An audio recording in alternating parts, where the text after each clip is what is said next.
அஸ்ஸலாமு அலைக்கும் மக்களே. நம்ம பிஸ்மி நாட்டு மொழிகளில் இன்றைக்கி நம்ம பார்க்க போகிறது அப்படின்னு பார்த்தீங்கன்னா மலச்சிக்கல் மருந்து தான். ஸோ மலச்சிக்கல் அப்படின்னா நம்ம என்னென்னு ஃபஸ்ட்டு தெரிஞ்சுக்கணும். ஸோ இது வந்து நம்மளுக்கு வந்து போதிய மோஷன் வந்து நம்ம போகாமல் இருக்கிறதுனாலையோ வலி ஏற்படுறதுனாலையோ ஏற்படுறது. ஸோ இந்த மலச்சிக்கலுக்கு வந்து பல காரணங்கள் வந்து உள்ளன. அதில் மிகவும் முக்கியமான காரணம் அப்படின்னு பார்த்திங்கன்னா போதுமான அளவு நம்ம உடலில் வந்து நார்ச்சத்து இல்லாமலையும், அந்த உணவு வந்து உட்கொள்ளாமல் இருக்கிறது, போதுமான அளவு தண்ணீர் குடிக்காமல் இருக்கிறது, உடல் உழைப்பின்மை இருக்கிறது, மருந்துகள் வந்து நம்ம எடுக்கிறதுனால இருக்கட்டும், அதனால் ஏற்படுற ஒரு பக்க விளைவுன்னு கூட சொல்லலாம். மன அழுத்தம், தைராய்டு சுரப்பி குறைபாடு மற்றும் குடலில் அடைப்பு போன்ற சில மருத்துவ காரணங்களாலும் நம்மளுக்கு வந்து மலச்சிக்கல் வந்து நம்மளுக்கு வழிவகுத்தும்.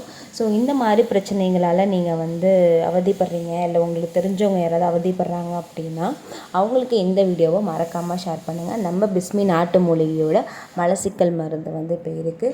இது முழுக்க முழுக்க ஹலாலான முறைப்படி தயாரிக்கப்பட்டது. எந்த ஒரு சைடு எஃபெக்ட்டுமே கிடையாது. ஸோ இதை நீங்கள் ரெகுலராக நீங்கள் சாப்பிட்டு வரும்போது உங்களுக்கு இந்த மலச்சிக்கல் இருந்த இடம் தெரியாமல் இந்த ப்ராப்ளம் வந்து உங்களுக்கு வந்து சால்வ் ஆகும். உங்களுக்கு இந்த மருந்து வேணும் அப்படின்னா வாட்ஸ்அப் நம்பர் கொடுத்துருக்கோம். ஸோ அதில் நீங்கள் காண்டாக்ட் பண்ணுங்கள். அஸ்ஸலாமு அலைக்கும். ஃபார் த மோர் டீட்டெயில்ஸ்க்கு நம்ம பேஜை ஃபாலோ பண்ணிக்கோங்க.